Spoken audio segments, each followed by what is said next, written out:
descubrir la función endocrina del ovario.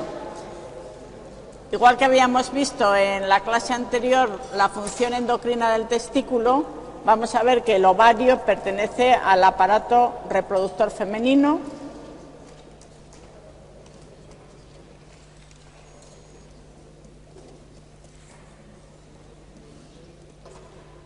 Solo para ponerlo en el sitio donde está, el aparato reproductor femenino va a estar formado por el ovario con sus dos funciones, igual que el testículo, función productora de gametos y función productora de hormonas. Y además el aparato reproductor femenino también está formado por órganos accesorios,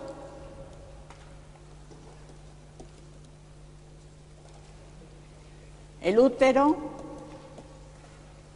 las trompas de falopio, la vagina y lo que serían los genitales externos.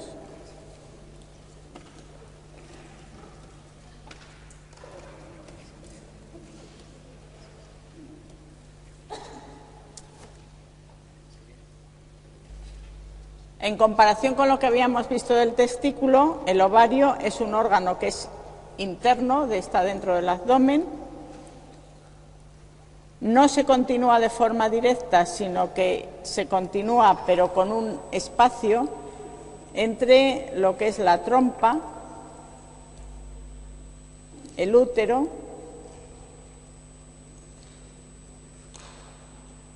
y la vagina.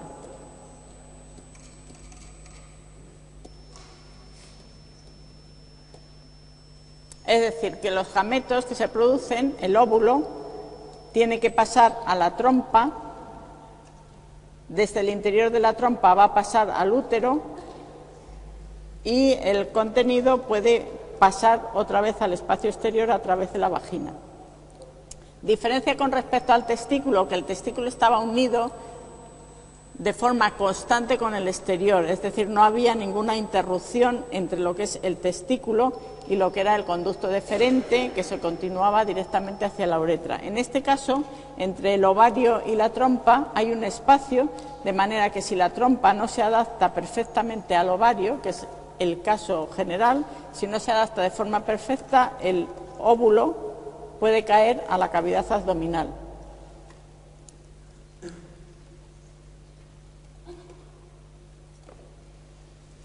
Bueno, y vamos a ver en primer lugar la función productora de gametos del óvulo, del ovario. La función productora de gametos, pienso que esto ya lo habéis dado en organografía seguramente, ¿sí? Ya lo habéis dado, entonces sabéis que hay ovogonias o células primordiales, las ovogonias van a dividirse y de esta división van a iniciar la primera meiosis y se van a quedar en la profase. Y el resultado van a ser unas células que van a ser los ovocitos primarios.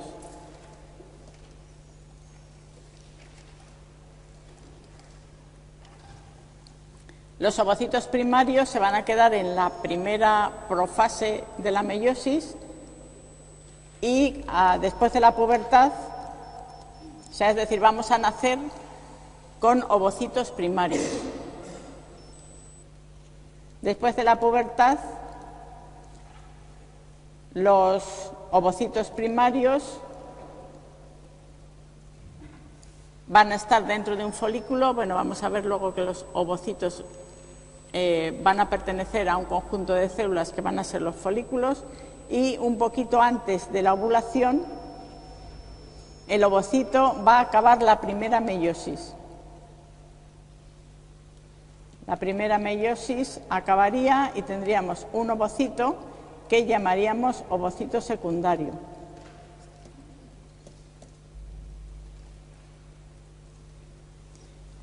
Unas horas después, el ovocito ovula y el ovocito, cuando es fecundado, después de la fecundación, es a lo que se llama óvulo. Y en este caso se acaba la segunda meiosis.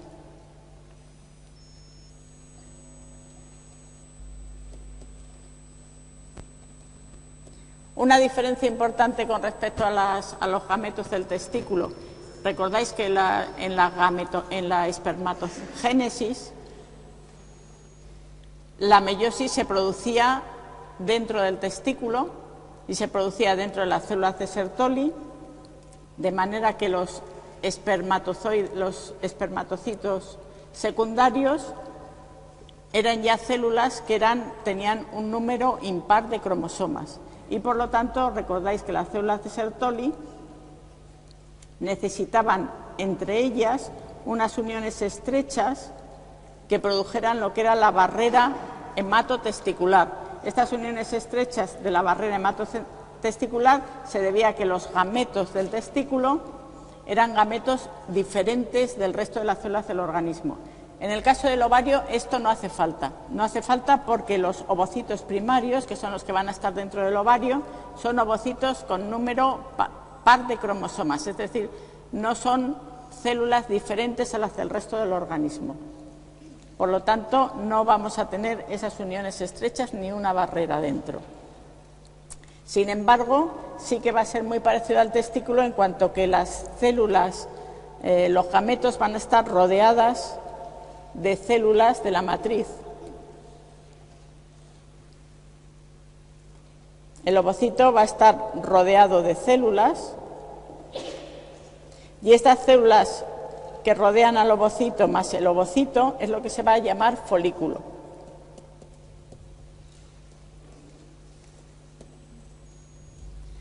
Los folículos, prácticamente casi todos los folículos rodean a ovocitos primarios. Dependiendo de cómo estén formadas las paredes del folículo, vamos a tener folículos primarios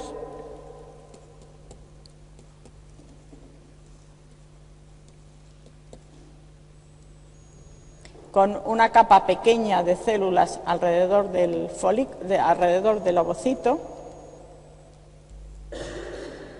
folículos secundarios con mayor número de capas de células. Las células que se encuentran próximas al ovocito van a ser las células de la granulosa.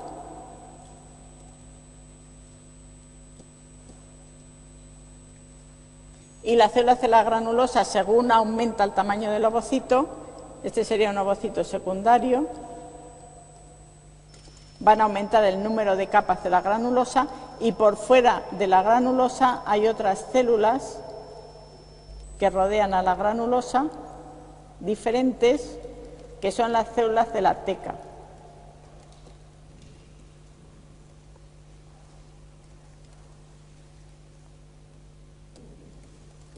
Es decir, las células de la granulosa estarían formando varias capas y las células de la teca estarían por fuera.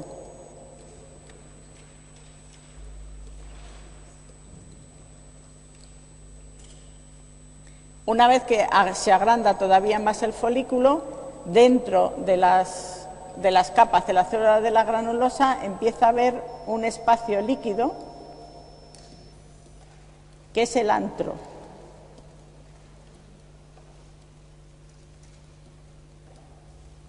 Este espacio líquido que es el antro, cuando se produce, da lugar a unos folículos que son los folículos terciarios.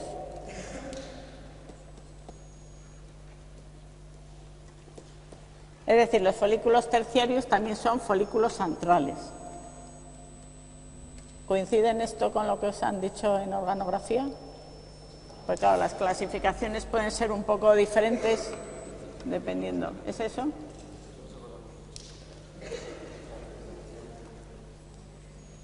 Es decir, en el ovario podemos tener folículos primordiales con las células, con los ovocitos o ogonias, folículos primarios que tienen una capa pequeña de células de la granulosa, folículos secundarios con una capa, con muchas más capas de células de la granulosa, y folículos terciarios en los que ya se llaman también folículos antrales. Y dentro de los folículos antrales tenemos antrales tempranos, antrales intermedios, aquí podía haber una gran cantidad de clasificaciones, hasta el folículo preovulatorio o folículo de Graf.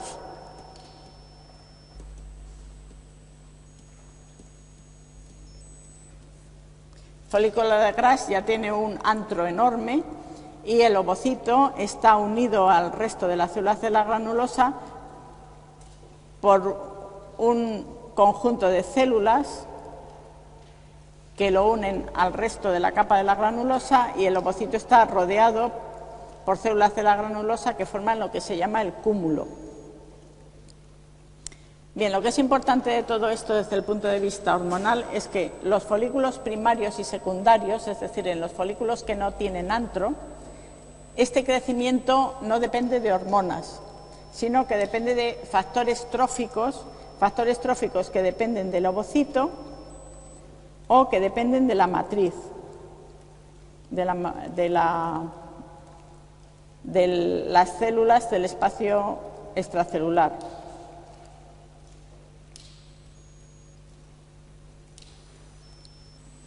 Es decir, no tenemos aquí dependencia de hormonas. Sin embargo, a partir del folículo antral, cuando se desarrolla el folículo antral, el crecimiento de las células de la granulosa depende de FSH. FSH, la hormona hipofisaria, que es una de las gonadotropinas. La gonadotropina folículo estimulante. Se llama FSH porque es la folículo estimulante. Por lo tanto, esto es importante. Bueno, vamos a ver que los folículos primordiales antes del nacimiento son muy abundantes. Se diría que hay aproximadamente, puede haber en una mujer 7 millones de folículos primordiales. Estos folículos primordiales van pasando a folículos primarios y folículos secundarios sin necesidad de que haya hormonas. Por lo tanto, antes del nacimiento se desarrollan folículos primarios, folículos secundarios, y se van atrofiando los folículos y van muriendo. Y se va quedando los folículos primordiales menos abundantes. Cuando va llegando a la pubertad, al llegar a la pubertad se siguen produciendo folículos primarios, folículos secundarios, pero parte de estos folículos pasan a ser antrales. ¿Por qué? Porque ya después de la pubertad ya empezamos a tener secreción de FSH y secreción de LH por la adenohipófisis. Estos folículos antrales parte de ellos se atrofian, pero alguno de ellos sigue creciendo hasta llegar a ser el folículo más grande, que es el folículo de Graf, un folículo antral final. El folículo de Graf mayor de todos lo que va a hacer es inhibir a los folículos que sean grandes del tamaño parecido a él, de manera que solamente va a madurar uno de los folículos y va a ser el más grande. De alguna manera el folículo más grande produce sustancias que van a hacer que se atrofien una gran cantidad de folículos que se encuentran en su mismo nivel. De esa manera la mujer únicamente ovula generalmente un solo ovocito. Es decir, que no solamente se van atrofiando de manera normal folículos secundarios, sino que también se van a atrofiar folículos que crecen en el estadio antral. Y para que os hagáis una idea de cómo sería en el periodo reproductor normal, en un periodo reproductor normal, ¿sabéis cada cuánto se ovula? Cada 28 días. Bien, pues la ovulación cada 28 días va a coincidir con la liberación de picos por la adenohipófisis de LH y de FSH. Entonces, esto que tenemos representado aquí es que hay picos de LH, con cada pico de LH hay una ovulación, coincide también con que hay un pico de FSH, es decir, estamos aquí representando la FSH que aumenta durante el periodo de estímulo ¿de qué tipo de folículos? ¿Secundarios? Antrales, a los antrales. Es decir, el folículo, para que se produzca folículo secundario no necesitamos estímulo hormonal, pero para que el folículo que ya es antral se haga todavía más grande, sí que necesitamos FSH. Es decir, que este aumento de FSH que vemos aquí lo que es la menstruación, y aquí este aumento de FSH va a estimular los folículos que ya sean antrales. Los folículos que ya sean antrales se van a ir desarrollando. Sin embargo, tenemos aquí el desarrollo de un folículo cualquiera. Y este folículo cualquiera, por ejemplo, que tenemos aquí, pasa de folículo primario a folículo secundario, a folículo terciario, en el que ya depende de las hormonas. Y este folículo terciario ya es antral y pasa a un estadio antral más grande. Y una vez que está en un estadio antral ya muy grande, es cuando se desarrolla y pasa a lo que es un folículo dominante. A ver, no sé si esto se entiende bien. Y este folículo dominante es el que se desarrolla durante uno de los ciclos ovulatorios. Es decir, que desde una ovulación que tenemos aquí, esta ovulación que tenemos aquí se ha producido porque aquí había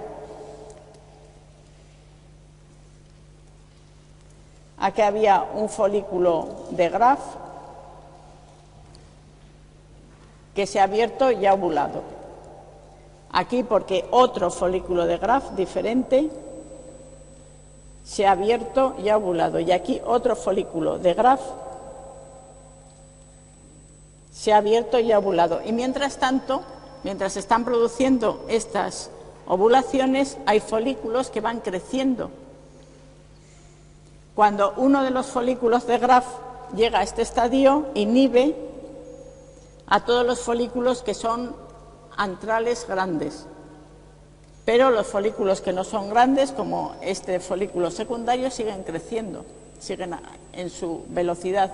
Es decir, que tengáis en cuenta que durante un ciclo menstrual, es decir, desde que hay una menstruación hasta que hay una ovulación, el folículo no pasa de folículo primario, secundario, terciario, sino que lo que está sucediendo es que uno de los folículos antrales bastante grandes ya va a tomar el dominio de la situación y durante ese dominio va a inhibir al resto de los folículos que se encuentran prácticamente tan grandes como él. Bueno, esto más o menos lo veis.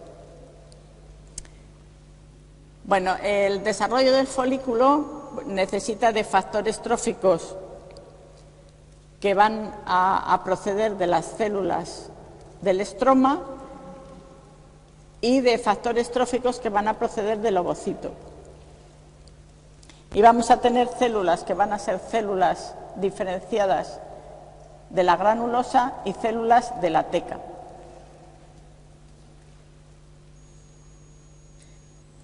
Bueno, en un ovario, naturalmente, al corte veremos montones de folículos en todos los estadios, pero únicamente veremos un solo folículo que se encuentre en forma de folículo de Graf. Es decir, habrá muchos folículos primarios, muchos folículos secundarios que se encontrarán por aquí, muchos folículos terciarios, pero solamente encontraremos uno de los folículos que sea dominante.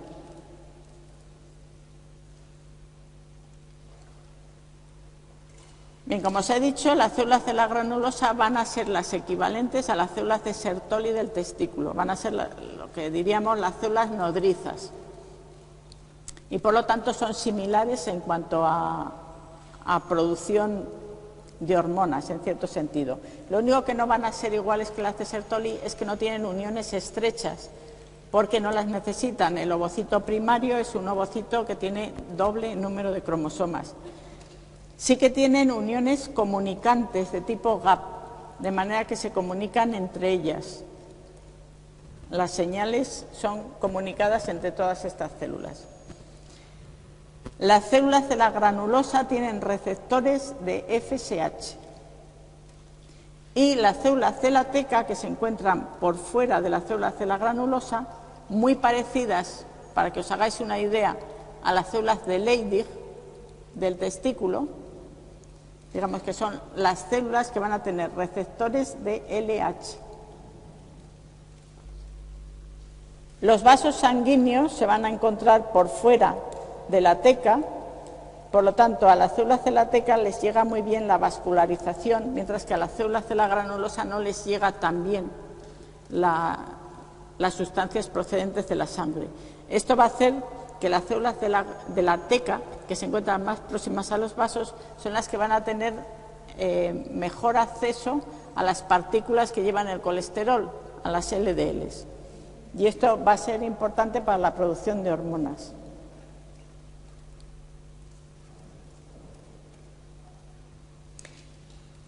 En las células de la granulosa, bueno, en las células de la teca,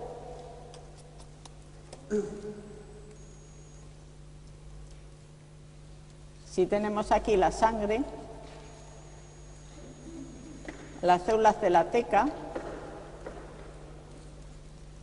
la teca tienen receptores de LDL. Esta es una célula de la teca, por lo tanto la que queda más alejada del ovocito. Los receptores de LDL hacen que entre el colesterol dentro de la célula de la teca. El colesterol, gracias a que estas células tienen colesterol desmolasa, pasa a pregnenolona,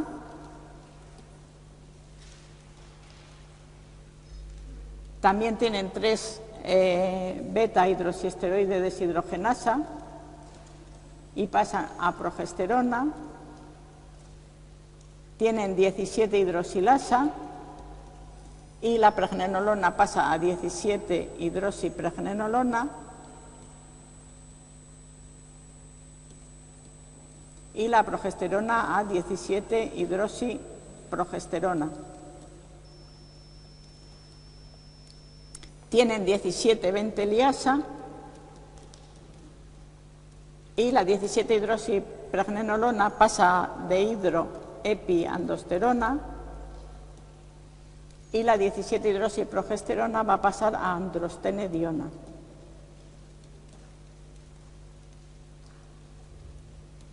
Y además, estas células de la teca van a tener 17 beta hidroxiesteroide deshidrogenasa, que va a hacer que la androstenediona pase a testosterona.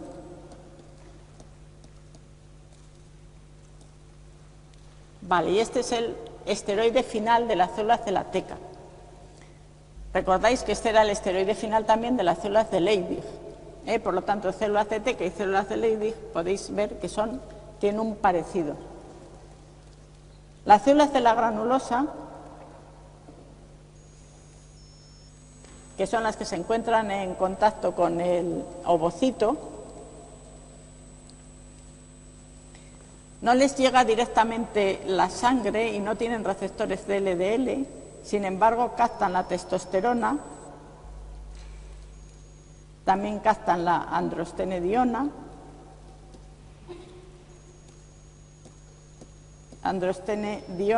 y la testosterona, y tienen aromatasa. La aromatasa hace pasar la androstenediona a estrona y la testosterona a estradiol. Por lo tanto, las células de la granulosa van a producir como último producto estradiol. Y las células de la granulosa mientras que el folículo es folículo primario, folículo secundario, perdón, estoy equivocada. Mientras que el folículo es un folículo antral, que es cuando depende de FSH y ese folículo antral va creciendo, ese folículo antral va produciendo estradiol.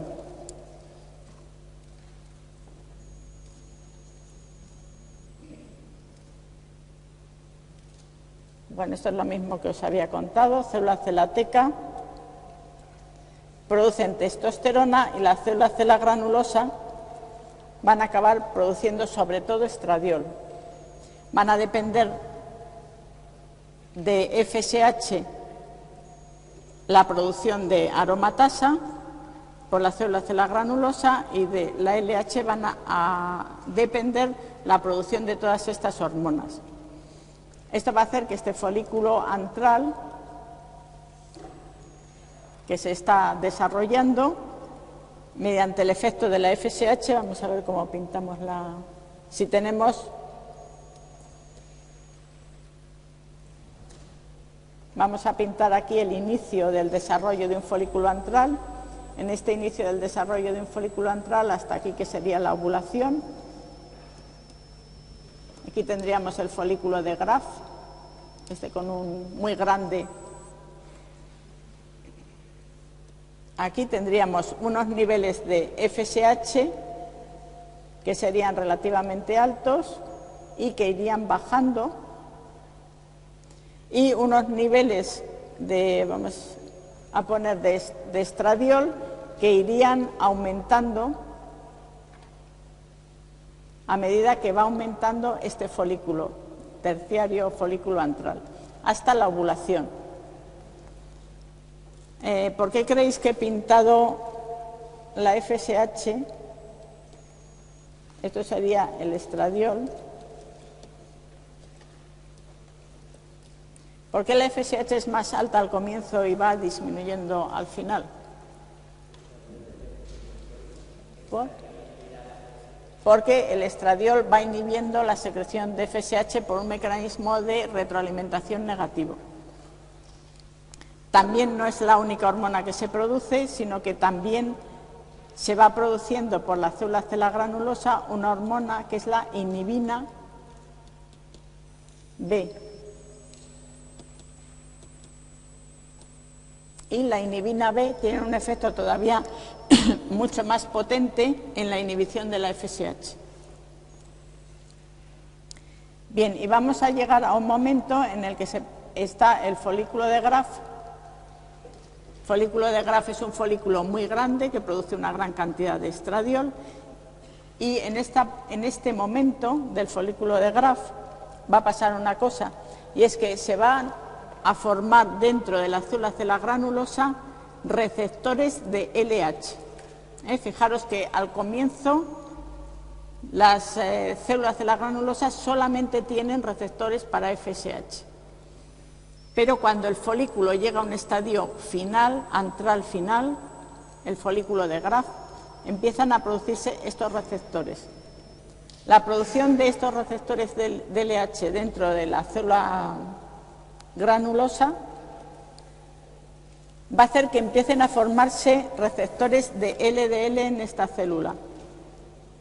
Es decir, se van a formar receptores de LDL, las partículas LDL van a hacer que el colesterol entre dentro de las células de la granulosa y se empieza a formar colesterol desmolasa,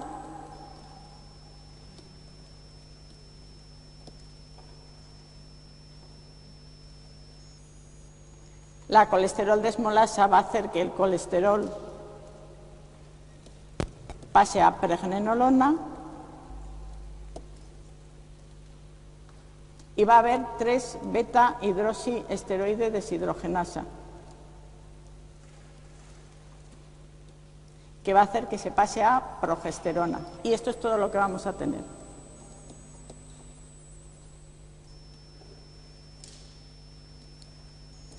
Por lo tanto, va a aumentar la LH, la actividad de estas hormonas, de la colesterol desmolasa, de la 3-beta-hidroxiesteroide deshidrogenasa, y la misma LH va a hacer que disminuya un poquito la actividad de la aromatasa.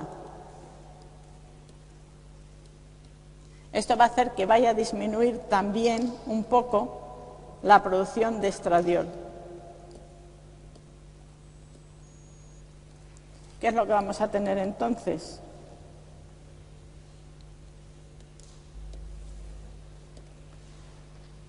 Vamos a tener que el estradiol va a disminuir un poquito y que va a empezar a producirse una hormona,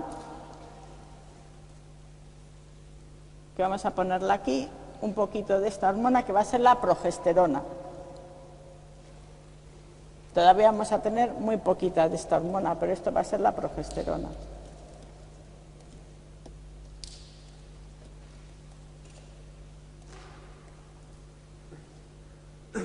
Ah, bien. Espera. Y va a ocurrir en este momento, al final del folículo de Graf, que lo que vamos a tener es que la LH, que solía estar en unos niveles bajos, relativamente bajos, va a tener un pico muy grande, va a aumentar muchísimo la LH. La LH ya sabéis lo que quiere decir, hormona luteinizante. Hormona luteinizante, y es porque va a inducir la formación del cuerpo lúteo, y aquí se explica por qué tiene ese nombre.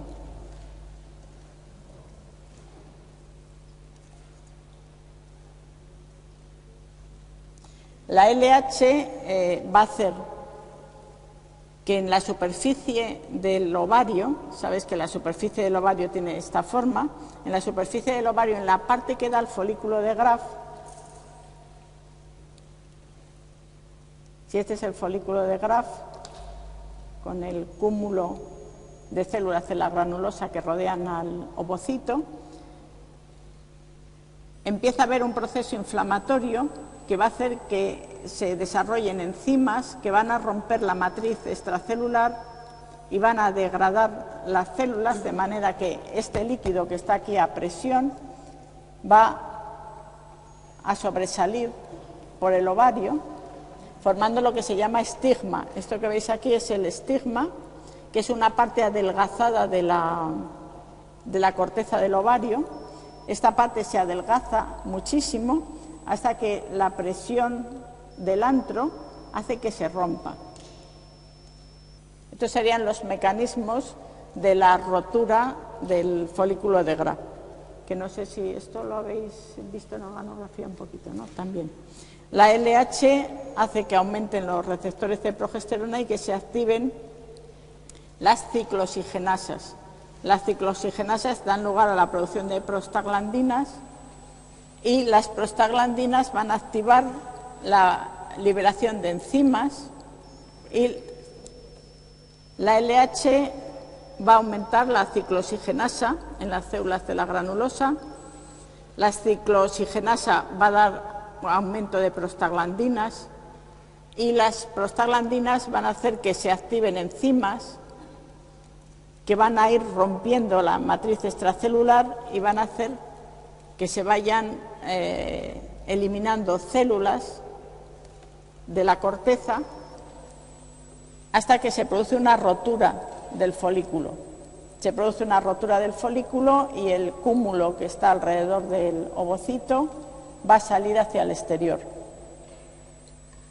¿Qué es lo que va a ocurrir? Que esta rotura va a hacer que entren vasos sanguíneos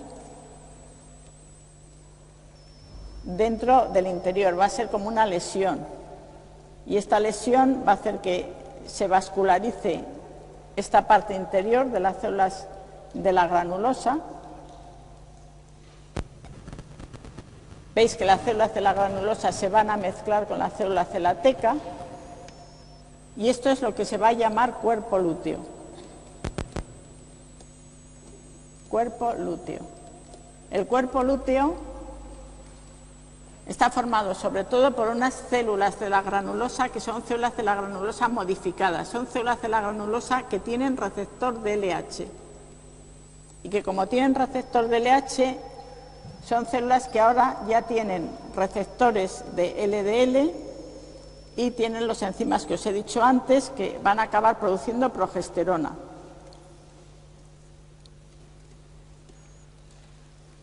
Van a acabar produciendo progesterona, pero también van a tener aromatasa y también van a ser capaces de producir estrógenos. Es decir, estas células van a producir progesterona, van a producir estradiol y además de eso van a producir también unas hormonas proteicas que son la inhibina A. La inhibina B era la que producía el folículo antes de la ovulación. Por lo tanto, si volvemos a nuestro esquema de las hormonas que teníamos aquí dibujado,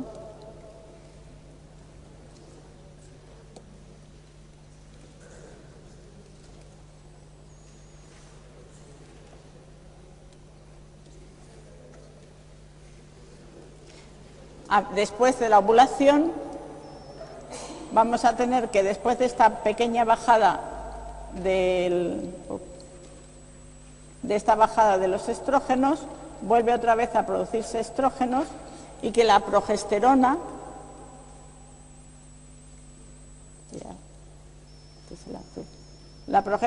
sube muchísimo porque el cuerpo lúteo lo que produce es una gran cantidad de progesterona. La cantidad del estradiol se sigue produciendo porque las células del cuerpo lúteo también producen estradiol.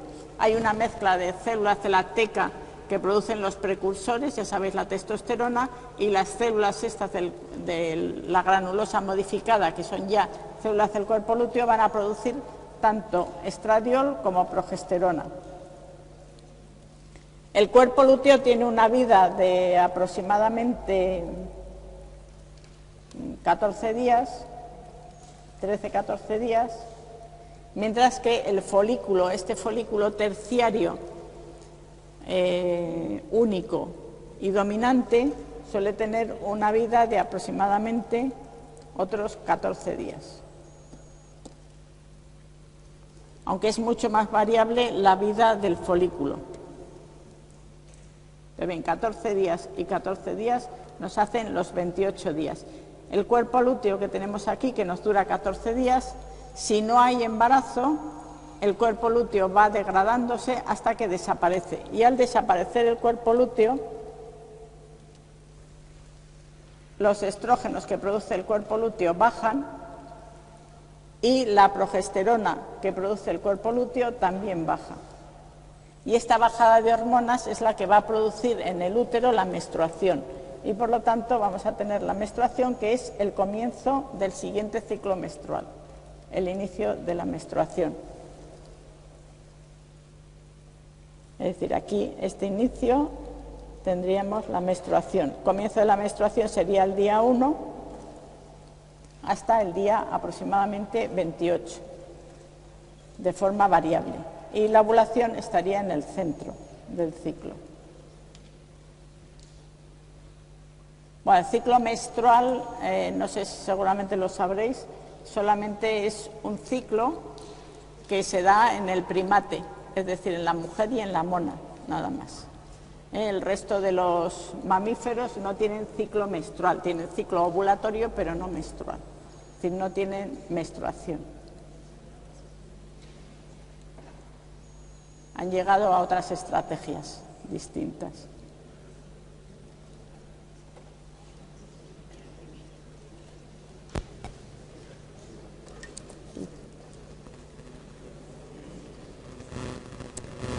Bien, es decir, resumimos, las hormonas ováricas van a ser el estradiol,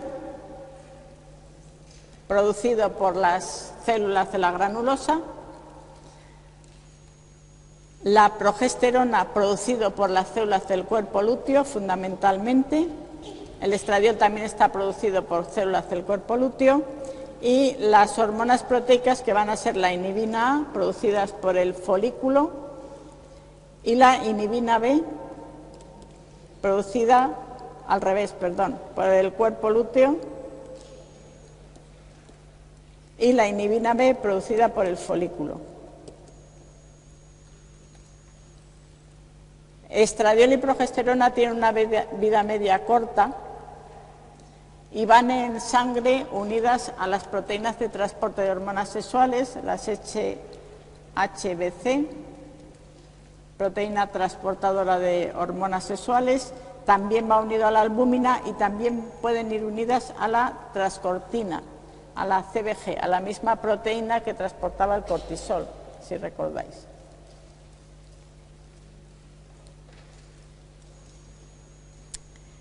Y vamos a ver la acción de los estrógenos, que es la hormona femenina más típica. Los estrógenos tienen un tipo de acción hormonal que, no sé si recordáis cómo era el tipo de acción.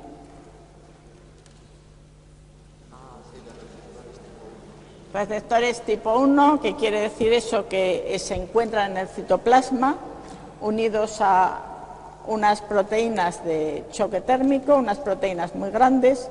Cuando se une el receptor al estrógeno, se separa la proteína de choque térmico y entonces el receptor puede ir al núcleo y dentro del núcleo suele funcionar como homodímero.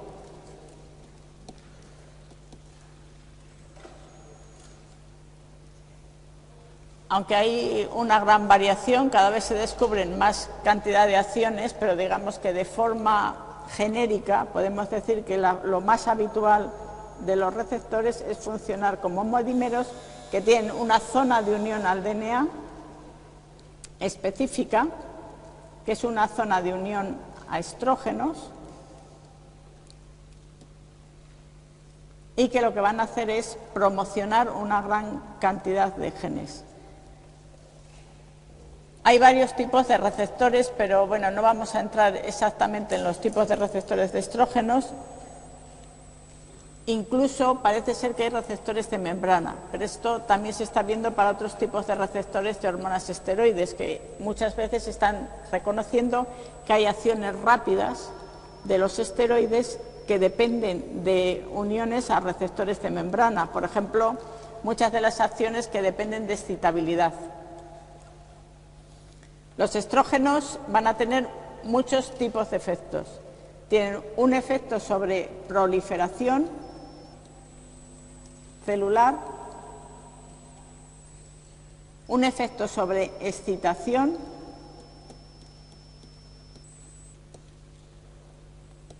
es decir, aumentan la excitabilidad de una gran cantidad de células, y tienen acciones metabólicas, igual que la testosterona. El efecto sobre el crecimiento celular es un crecimiento muy importante y que hace que promuevan a veces no solamente el crecimiento fisiológico de muchos tejidos, sino también el crecimiento tumoral.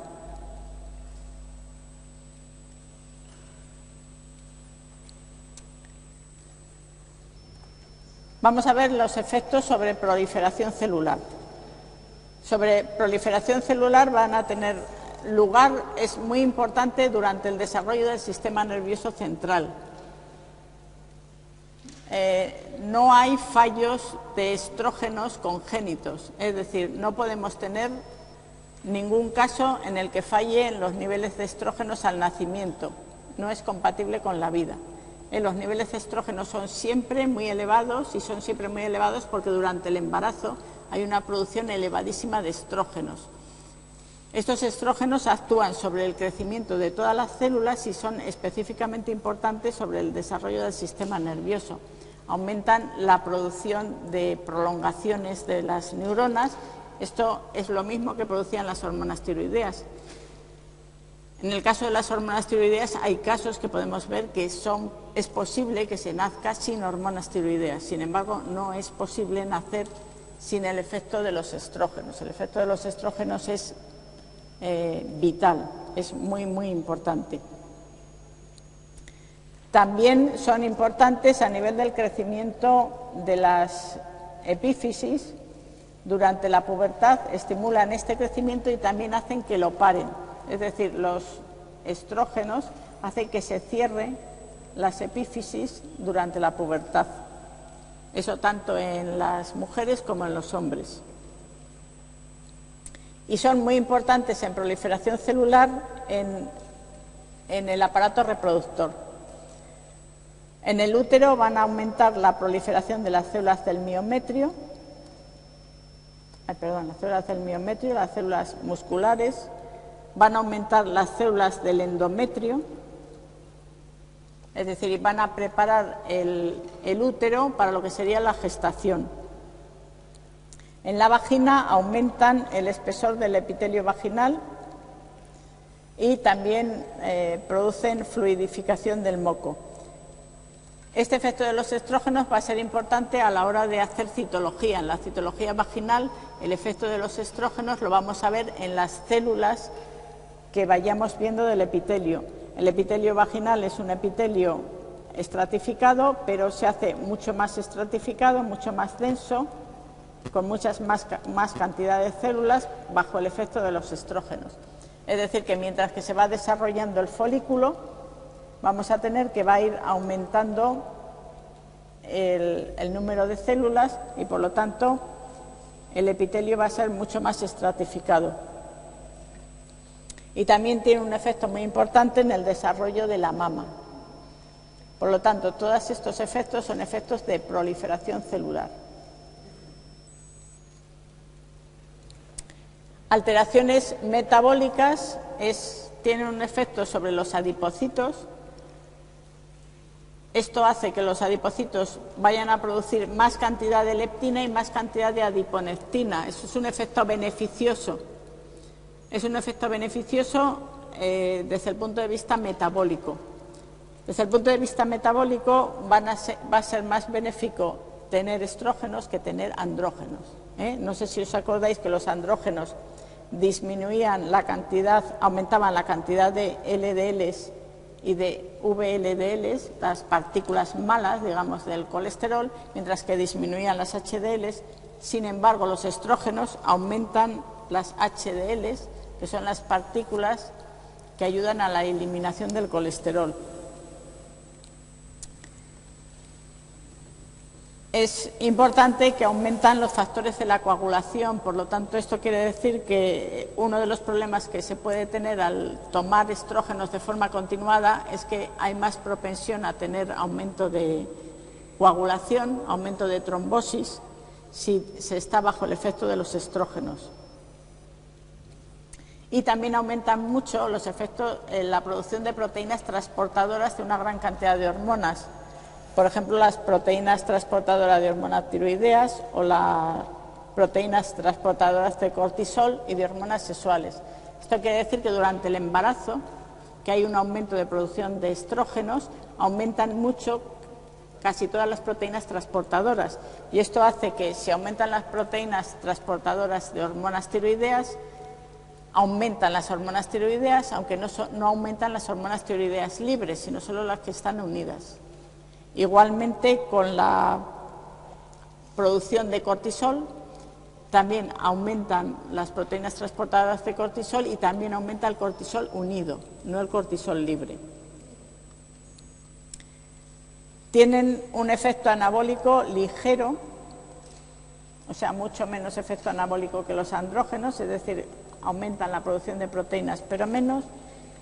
Y un efecto también interesante es que inhiben la reabsorción ósea, y esta inhibición de la reabsorción ósea va disminuyendo cuando disminuyen los estrógenos. Quiere decir que después de la menopausia, cuando la cantidad de estrógenos baja, vamos a tener osteoporosis. Y esta osteoporosis se debe a que los estrógenos ya no están inhibiendo la reabsorción. Tienen un efecto sobre los osteoclastos.